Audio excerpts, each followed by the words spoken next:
Hey there, my friend. It's Tricia Carr. Real quick before we head into this episode, I just want to make sure that you know about Modern Mystic Life, a subscription service for spiritual mentoring and education. The monthly subscription is only $11.11 per month. We have regular support and inspiration delivered with the utmost ease right into your text messenger 2 to 4 times per week. You can use your mobile device or your desktop messenger to access the lessons and meditations, a monthly MP3 download of a produced meditation, at least once per month live meditation led by me. There is no account login, and we have a monthly live class workshop. These are usually $35 for non-subscribers, so it is quite a deal. And the community is amazing. This is a way for you to support the Charmed Life podcast and also a way for us to be able to work more closely together. So do check out how you can subscribe in the show notes. I hope to see you there.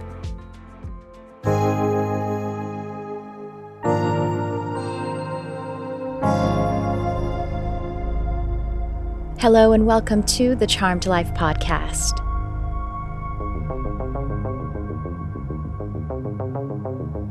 This podcast is all about magic, metaphysics, mysticism, and the unconditional love of the universe, and I am your host. My name is Tricia Carr. Welcome to this episode. This is going to be a solo episode, and I'm actually sharing with you some exclusive content that I really believe will be a blessing to you. So welcome to this episode. Again, I'm Tricia, and if you're new to the podcast, my big, fat, wide heart open to you. Sorry, I hope the word fat isn't offensive. I mean that tongue in cheek. Like when I was a little kid, my sister may have said, "That's a big fat lie," that kind of thing. That's what I mean by that. I don't mean anything about bodies or anything like that. All in good fun. Sometimes, you got to be silly in order to be lightened up in this world. So, yes, if you're new, welcome. And of course, if you've been around a while, I love you so very much. I love you all. And that's why I end these episodes. If you're new, you may not know this. I end these episodes with the phrase, "I love you, whoever you are." And I mean that. I really mean that with all of my heart. It's my intention. It's my commitment. It's my practice to be aligned in unity consciousness, to love everyone, whoever they are. Am I perfect at it? I really doubt it, right? Who could be? But it's me stating an intention as a life's work. And so now what this episode is about, this one is a solo episode, and that means, I'm not having a conversation with someone else. And it's interesting. I feel like I took a hiatus from the podcast, but as I go to package and present this episode, I realized it was actually only like 10 days, but I think I may have had a little more than a week between the 2 episodes before that too. That's I don't know. I've had that before, but for some reason it's felt like I was taking a little bit of a hiatus because I have been in a sort of different cycle, in a reset, if you will, because, well, a few reasons. We need those every now and again, right? I also just completed a transition that we all go through if we're lucky, because it's something that happens after a certain amount of years. And that transition is called the Chiron Return. And the Chiron Return is the wounded healer. And so when you're at your Chiron Return, there can be core wounds that come up to be healed. And that's typically what happens. And so if you're not familiar with it, that happens between the ages of 48 and 50. And as I record this, I am 4 weeks, a little shy of 4 weeks from my 50th birthday.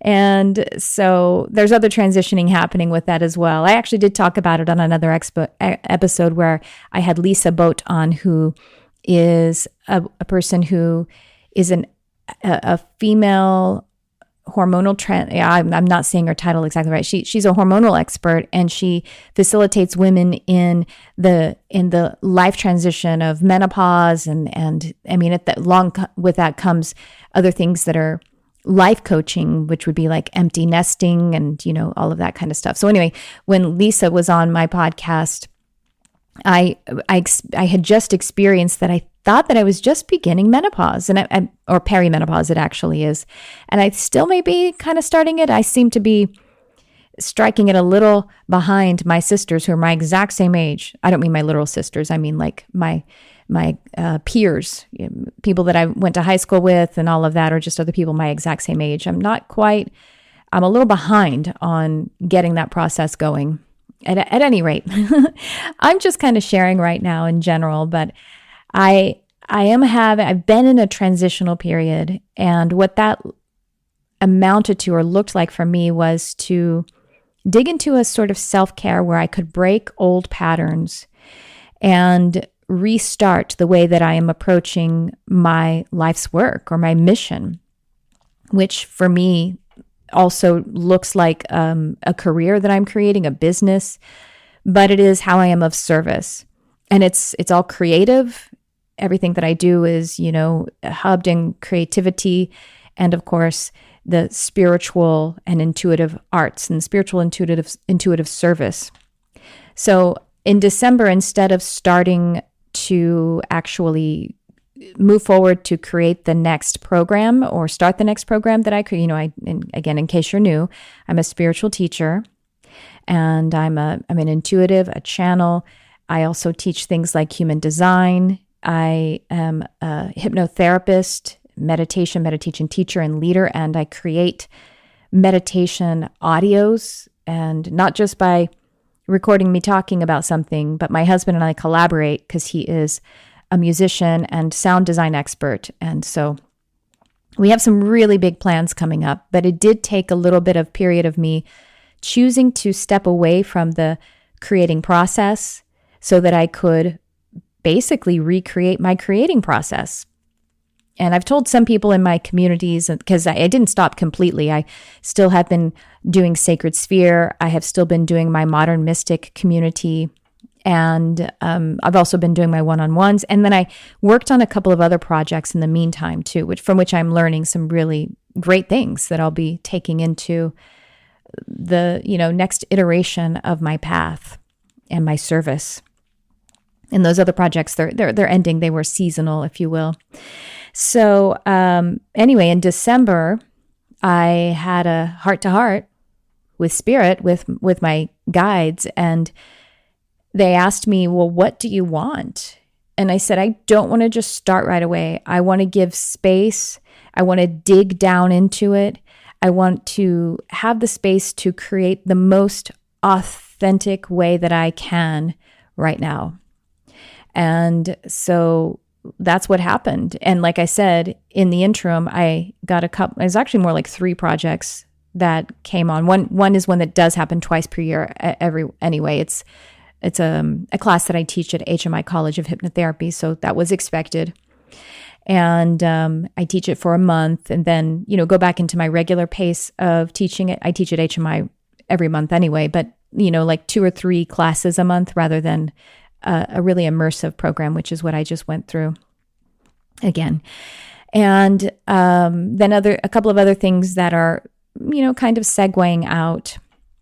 And so and I learned some things in all of those projects they're all spiritual based. They're all directly related and correlated to what I am creating. So it's kind of amazing how Spirit just helps us to create when we get down to the brass tacks of our intention and what is authentic. And then I was cleaning up the post shadow of that Chiron return too. And by the way, heading toward my birthday, my solar return. So it's pretty magnificent and amazing.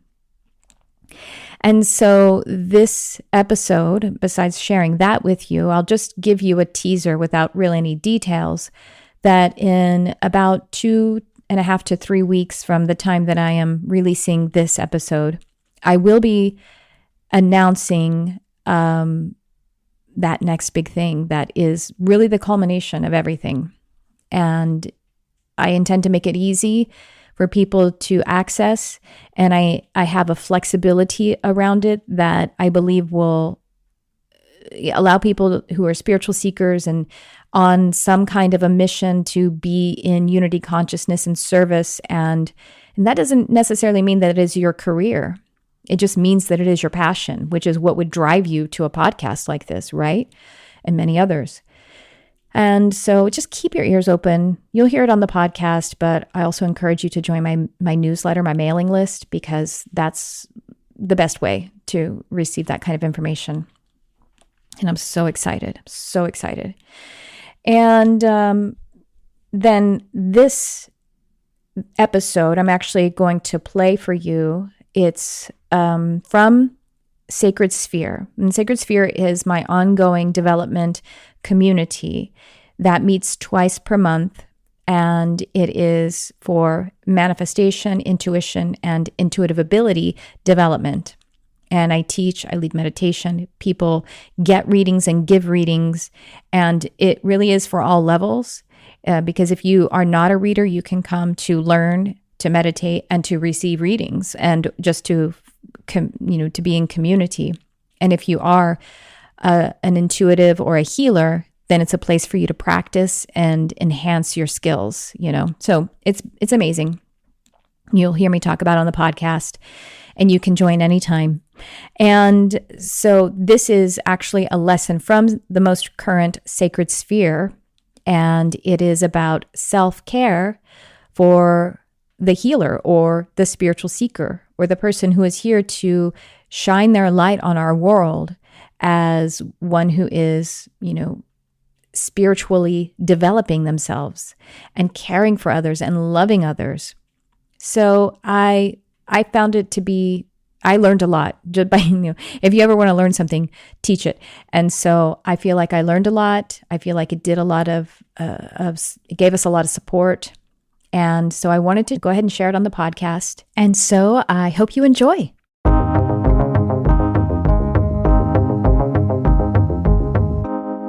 I'm going to talk about today is actually self-care for the healer, self-care for the intuitive.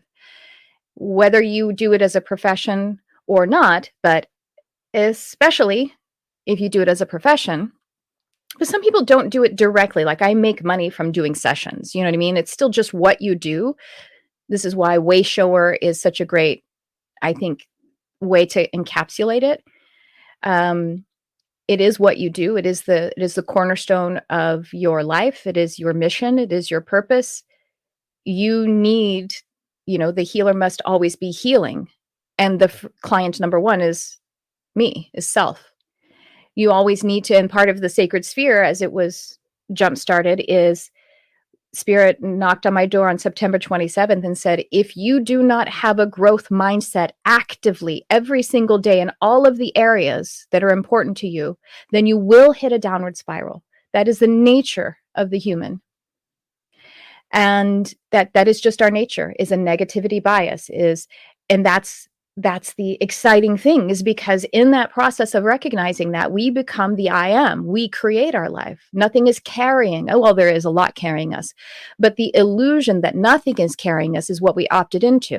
And so we're ever vacillating between forgetting and remembering.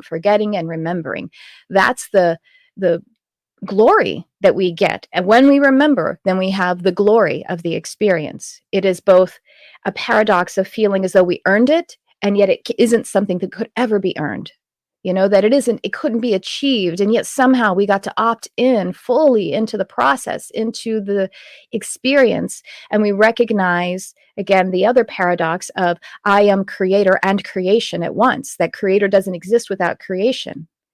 Creator doesn't exist without creation. God doesn't exist without us, because the all that is all that there is, without any consciousness, without any awareness.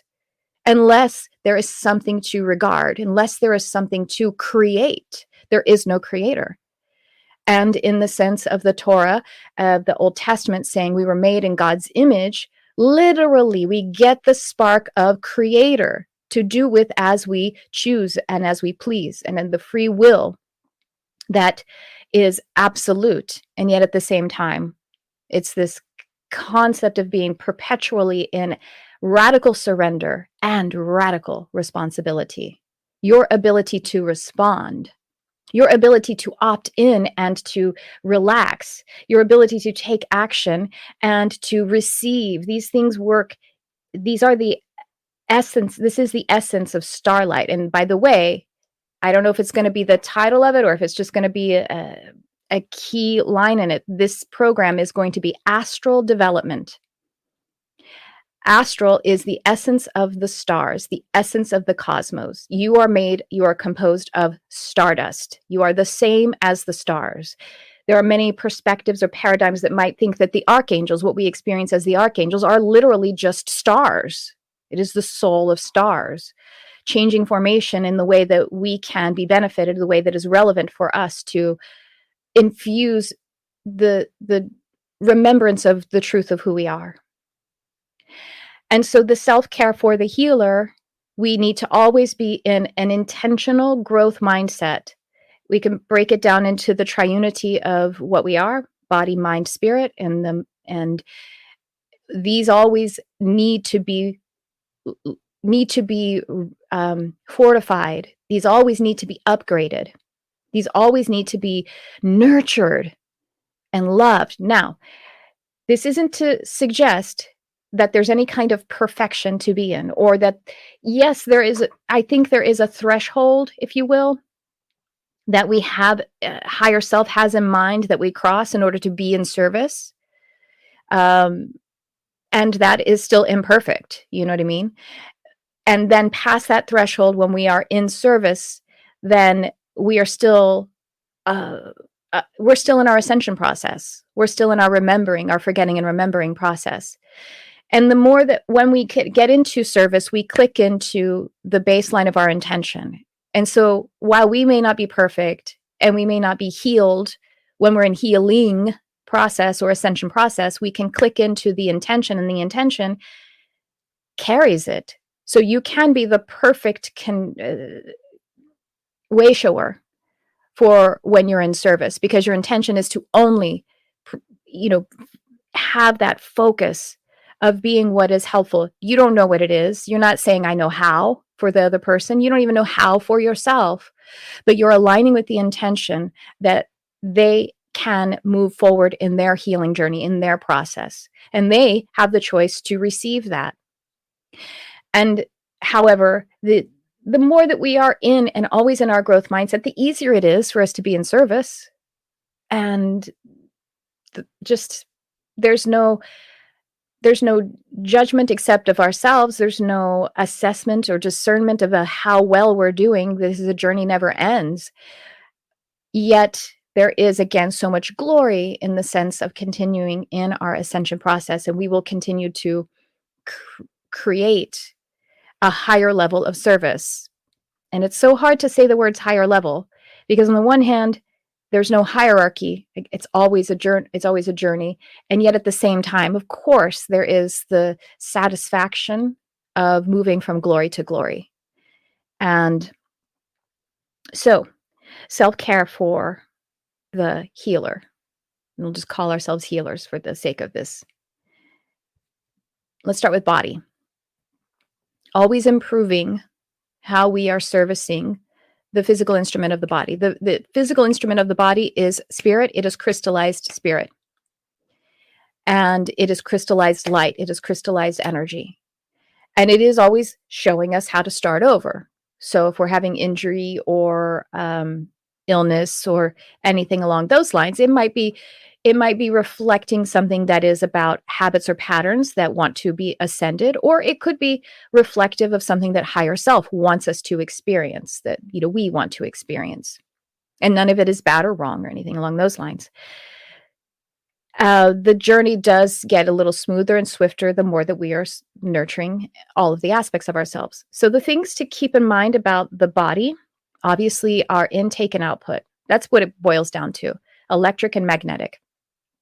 Electric is the output. It's the active energy. Magnetic is the input. It's what we receive. It's the passive energy. It's what we consume. So consumption, obviously, in the solid and liquid forms. And however you want to always be mindful of that and upgrading it, because that for some may also be in the float tank. That's a part, I've never actually even done that. It's just something that is showing up as something that someone might do as a therapy for themselves, to be in a ISO float tank with, sensory deprivation, and the communing with water in that way. And that water is salinated, so it would also be communing with the element of earth.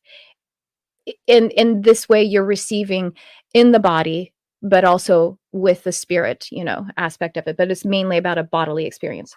And we will be right back. Hello, Charmed Life listener. It's Tricia, and I am making a special invitation for you to Sacred Sphere. This is a bi-monthly communal learning, practice, and resonance space. It is your community for intuition, manifestation, and spiritual development. It's happening twice per month, and there are special benefits if you subscribe so that you can go to every one of these or see the replays. It is a place for your deep, immersive healing and your powerful manifestation practice to unfold in your life. I'm so excited about this. The vision for this is large and wonderful. We're going to be changing our own lives, and I believe we're going to be changing the world. So check it out. The link is in the description. We can't wait to work with you, to see you, to love you there. Empowered Empath.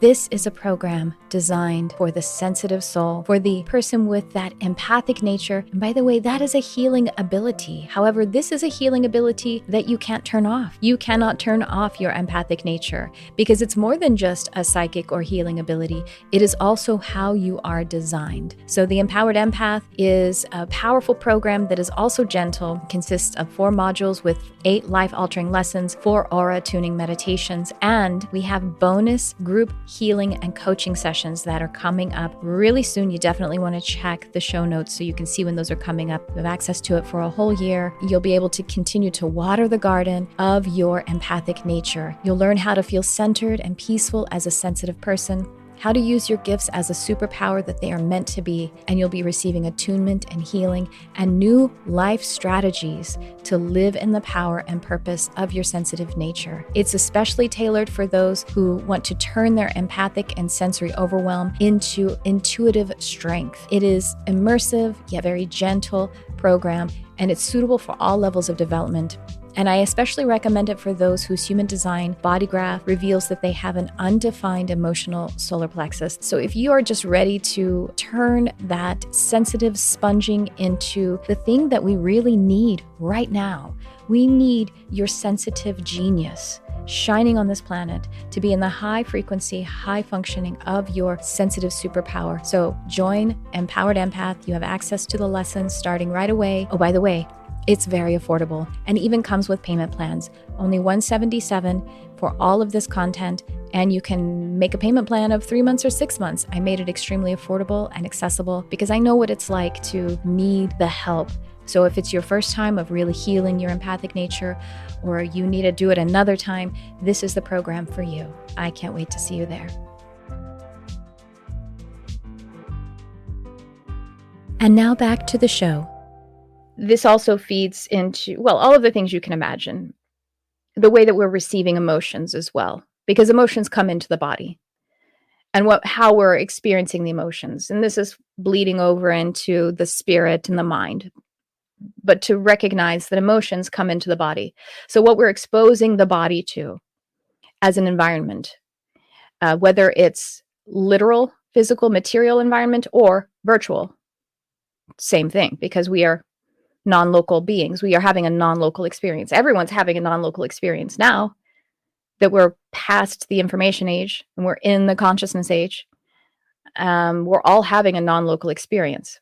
I mean, honestly, we started having it somewhat when radio waves were understood and harnessed, and then when, they could transmit.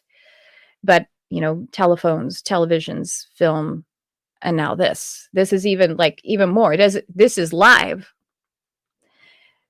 And then what we're doing is beyond all of that, but it is a remembrance. We've been through a remembrance of it, but these environments are also, they're real environments. And so these are things to consider as the body, as what we're taking in, what we're consuming. And so food is solid and liquid materials, as well as sound and light materials, how we're consuming in the physical body. That's the consumption. The output, how we're moving the body. Tracy's a wonderful example of the output. He has his martial arts discipline, remembering that the word discipline, the root of it is disciple. To whom or what are you a disciple? Your self-discipline means that you are a disciple to yourself, which is the only way you could be a disciple or in service to others. So the things to consider in body movement, to simplify it, is moving across the earth, pushing against the earth, as well as stretching your earth. So we've got three things. So walking, running, swimming, moving, moving across the earth on the horizontal plane. Then on the vertical plane, pushing against the earth. Tracy's discipline of martial arts has both in it, and a lot of pushing against the earth. So we have yoga, we have weight training, we have plyometrics, we have climbing, you know what I mean? Things like that, where we're challenging and pushing, and we're interacting with gravity on the vertical plane. And some things integrate both, right? Obviously, high intensity interval training integrates both. Tai Chi would be integrating both to some degree. Qigong and Tai Chi and all of those. And then, yes, stretching also. So yoga, or just stretching and hyperbolic stretching, and remembering to do these things. That's how you are manipulating your earth, this element of earth. So this is fundamental. I started with the body because it's so fundamental, because we are taught to ignore our body. We are conditioned to ignore our body. The classroom is too cold for you? Well, that's what all the good little girls and boys are doing. They have to sit in this cold classroom. Yeah, but that's just one example. That's obviously personal. Church is too cold for you? Your body doesn't feel comfortable on the pew? Behave,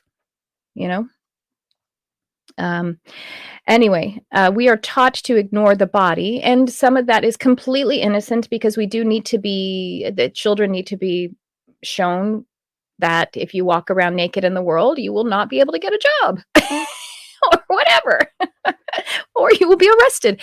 It's just a part of the forgetting and remembering process. So remembering that the body and what the body is experiencing is fundamental. So we're talking also about now the element of air comes into play with movement a lot, right? And the getting the heart rate up. What is it, like over 90 BPM for 10 minutes? Like, that will increase your health every day. That will increase your health by such an exponential amount. And that's really not that much. That's 10 minutes of walking briskly around the block. It's really, but I think we can all imagine. First of all, there are plenty of days I haven't done that. And second of all, are the way that the society is set up, it doesn't necessarily afford that, right? So if someone were too busy to work some body movement into their 9 to 5 work with a commute on either end, hopefully they could take some stairs to and from work every day. And that would be, one way to do it. But anyway, but also nervous system regulation, and all of the movement comes in to support that. In the Michael channeling a few months ago, someone asked about what they needed to know about, I don't remember if it was career or finances or both. And Michael said that regulate your nervous system, breathe. Because if your fire element is not properly regulated, attenuated, meaning it's not too dull and not too fierce, your magnetism will not be all that it could be. And people literally can't see you. Your co-creative partners can't even see you. You don't show up on their screen of creation as the one to connect with. If your fire element, so just by breathing, as simple as that is, but these practices to, help the body as well. They want me to mention the gut biome, because this is so important for we're carrying a host of entities around with us, right? That's what the microbiome is. It's a bunch of little critters with consciousnesses. And so when we consume something that throws us off balance, that's not perfectly healthy and nutritious, which is okay, because, by the way, when we do that, sometimes it challenges the society. It creates a disruption, and then it can create a recalibration, but we want to do it very mindfully, So we're not talking about being perfect in any way. In fact, disrupting is a great it's utilitarian for something like the microbiome. But anyway, when let's say we have, I've had several friends or something who are like, have an allergy to some food, and yet they eat it anyway. They're like, it's okay, it just gives me a headache for like a day. Or it's okay, my skin I just break out in a rash for a day. And I'm like, why on earth would you want to live through that habitually? That is your body saying no. And well, the thing is that when we eat something that is, especially with a habit, but when we eat something that is not healthy for us, the population of this microbiome has to create more entities that are capable of consuming it, of removing it. So then the backswing of that is we have a population of entities that eat that and they want it. And that's why cravings come in. And that's why cravings are hard to resist, but they can be resisted. We just have to hold the sovereign and mindful state so that those little critters can be washed away, because we thank you for your partnership. Bye-bye. So it's really important for us, though, because it keeps us clear and keeps us available, because this is one of our brains. One brain here, one brain here, one brain here, that are in the body, that are helping to funnel the consciousness energy as we're utilizing our bodies at this time. Okay. Mind. We already started to touch into the mind, but how you're feeding your mind and how you're exercising your mind. So same thing, consumption and activity, giving it different things, as well as continually working in your mastery. And so the mind-body connection, it cannot be overlooked. And these two work symbiotically and in correlation. But we still look at them interdependently, but we look at them separately so we can make sure that we are, because when I say body, we think of food, right? And when I say mind, we think of reading, kind of, for example. So yes, consider those things. Consider what it is that we are studying, what we are, and how we can throw in new things. Just like with the microbiome, it's good to throw in new things. But yeah, are we studying what's going on in popular culture to our own detriment, or in politics to our own detriment? Now, you may have, especially with the politics thing, that might be a part of what is healthy for you as well. How much of that you're consuming, how much you are being informed by that. But remember, inform means you're putting it in your form. You are putting it in your body. It goes through your mind into your body. You'll have an emotional experience from these things. So that's the symbiosis again. And but yeah, always in the growth mindset of that, which is again the point, the reason what I intend to service. Also, how we are expanding the capacity of our mind and using our mind. So when we are in our journeying, for example, we're setting an intention, we're allowing our mind to expand to be the stage of that which is occurring. And we kind of relax to where we have the experience of no mind, but then we also are having the experience of mind. Being able to use our mind as a tool and also as a transmitter, to be able to receive. Of course, once again, it's not just the brain mind, it's these two as well. And then it's the greater mind, the higher mind. And so then, yes, allowing higher mind to occupy physical mind, or higher self to occupy physical self. And, but, to be able to actively expand and curate that which we are receiving and that which we are doing with our mind. And then spirit. And this is what is holding all of it together, right?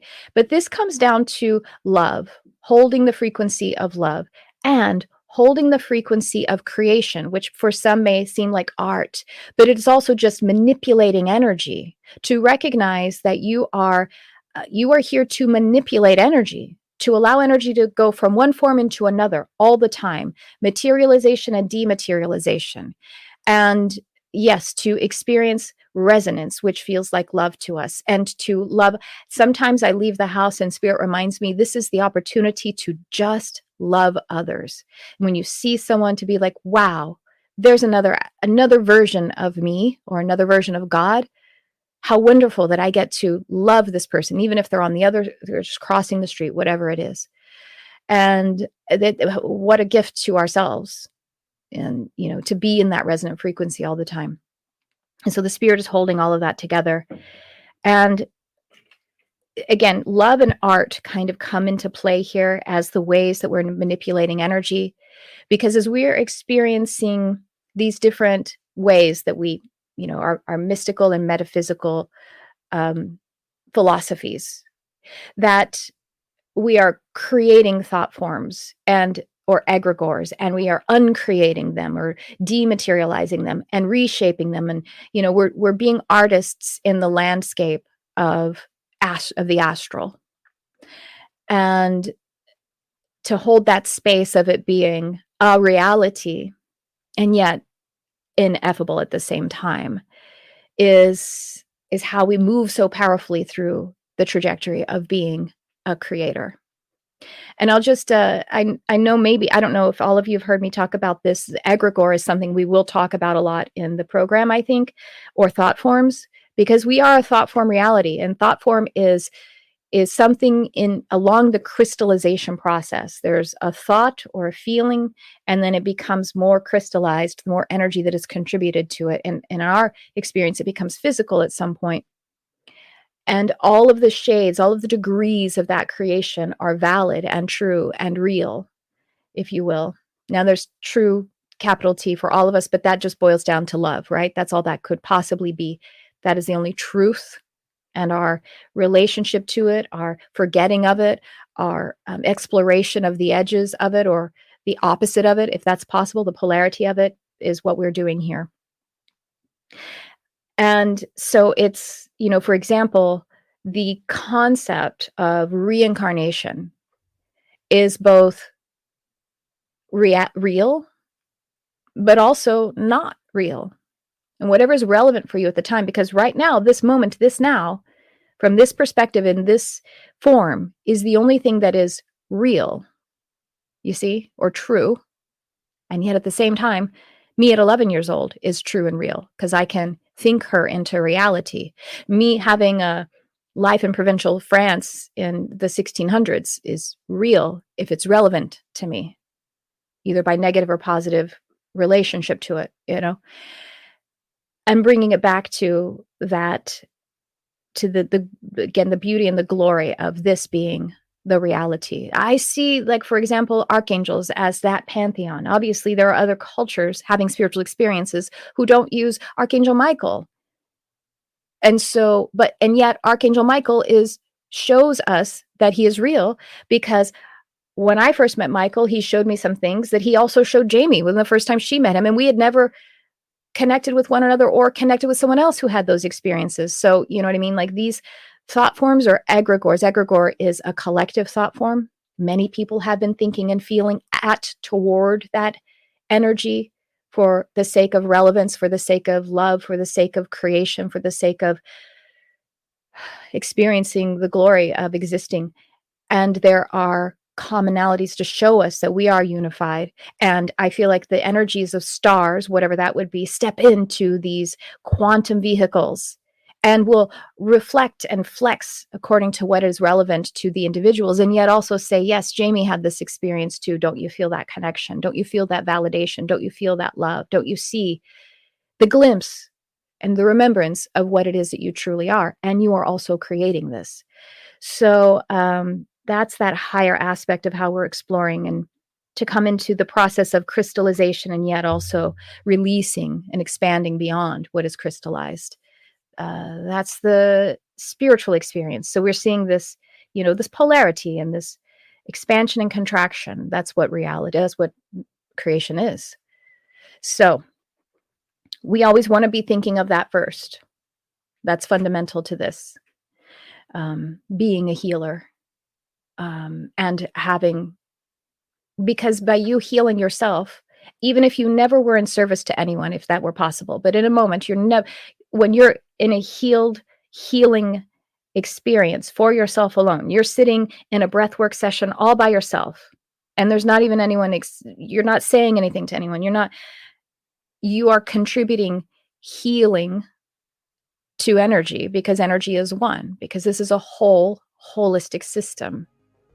And so that is our first responsibility, ability to respond to existence. There we go.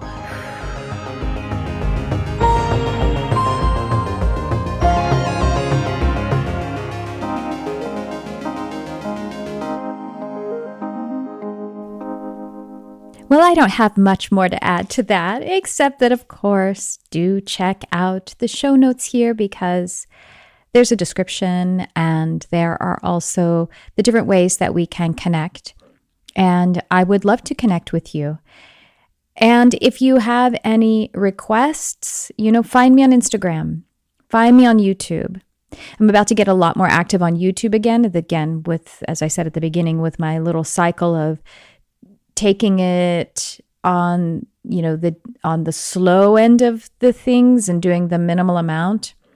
So you'll be seeing me a lot more on those different places. But I want to know what you need. I want to know what you desire. I want to know what you are curious about. So, connect with me in those ways. Join Modern Mystic, $11 a month. We have a workshop coming up. We always have a workshop coming up. We always have the meditation coming up, and it's a beautiful community to come to. And of course, there's the Sacred Sphere and the other things that are coming up very soon. So again, I just appreciate you so much. And I know that we are heading for brighter and exciting days on our beautiful world. Thanks for tuning in. I love you, whoever you are.